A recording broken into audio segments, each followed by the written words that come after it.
Olá, meu nome é Felipe, do Departamento Técnico da Cocatrel, e hoje eu estou aqui para a gente falar sobre a desbrota do cafeeiro.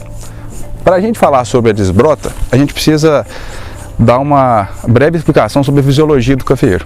O pé de café, Coffea arábica, produzido aqui na nossa região, ele é uma dicotiledônea que possui um ramo principal chamado de ramo ortotrópico e os ramos laterais chamados de ramos plagiotrópicos. Esse ramo ortotrópico, que é o ramo principal, ele vai se desenvolvendo e dá origem em cada um dos seus internóides, através de duas gemas cabeça de série, nos ramos plagiotrópicos. Esses ramos plagiotrópicos vão se desenvolvendo e em cada internóide ele possui, em média, 8 gemas, que a gente chama de gemas seriadas. Essas gemas seriadas, elas produzem os ramos plagiotrópicos secundários e produzem o fruto, o grão do café. O que acontece? Raramente a gente vai ver algum tipo de produção no ramo ortotrópico.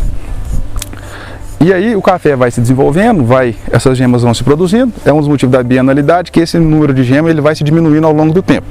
É aí onde surgem as primeiras podas para desenvolver as novas gemas. Normalmente, quando a gente faz a poda, o café tem a intenção de emergir vários brotos. Porque o café ele entende que a situação ficou difícil, ele precisa reproduzir de alguma maneira. E uma das maneiras que ele se reproduz é emitindo broto. Porém, quando ele emite os brotos, esses brotos servem como reserva de água e energia para a planta e a planta começa a não precisar de produzir café para poder perpetuar a espécie e começa a cair a produtividade. Então, quando se faz um esqueletamento ou até mesmo antes de se fazer, conforme for a lavoura for avaliando, é necessário que seja retirado 100% dos brotos que são oriundos do ramo ortotrópico, que não são os ramos plagiotrópicos. Quando o produtor não desbrota o café e a lavoura vai produzindo broto ladrão, ele para de produzir café e começa a produzir lenha. É o que acontece quando a gente passa de 7.000 hastes por hectare. Hoje no nosso passamento a gente trabalha com um estande de 4.500 a 5.000 plantas por hectare, o que daria esse número de haste. Quando você começa a ter mais de 7.000, para de produzir café, começa a produzir lenha e o único recurso que a gente tem é a recepa, que é uma atividade muito onerosa, ela demanda muito tempo, muita energia, que consiste em cortar o pé de café embaixo, porque já é impossível fazer a desbrota novamente nele, retirada dessa lenha ou trituração, que é uma operação também cara, manualmente cara, com equipamento para triturar. E aí a gente vai conduzir novamente 2 brotos para poder tentar reformar essa lavoura sem o excesso de brotos. A maior dificuldade hoje da desbrota seria o custo. Hoje a gente fala de um rendimento de mão de obra homem-dia de 300 a 1.000 pés de café por dia desbrotados. É uma atividade difícil, manualmente, que consiste realmente no arranqueio do broto do café. Qual que é a dica que a gente dá para poder ter um maior rendimento?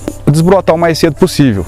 Porque quando o broto ainda está novo, ele ainda está com o caule verde, esse caule, vocês podem ver, ele quebra mais fácil, ele fica mais fácil de tirar. Quando o broto fica mais velho, que a gente popularmente fala, ele madurou o caule, tecnicamente a gente fala que ele está lignificado, ele aumentou o teor de lignina, que é a estrutura da planta, que fica mais difícil a retirada desse broto.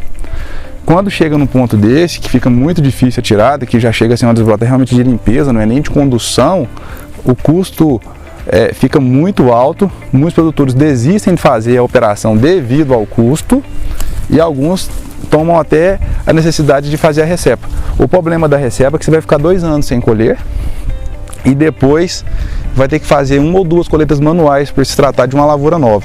Quando a lavoura tem espaçamento bom, tem o alinhamento bom para permitir a mecanização, é muito vantajoso que se faça a recepa para recuperar essa lavoura. Então é isso. E se tiver alguma dúvida, entre em contato com a Cocatrel, porque a Cocatrel te explica.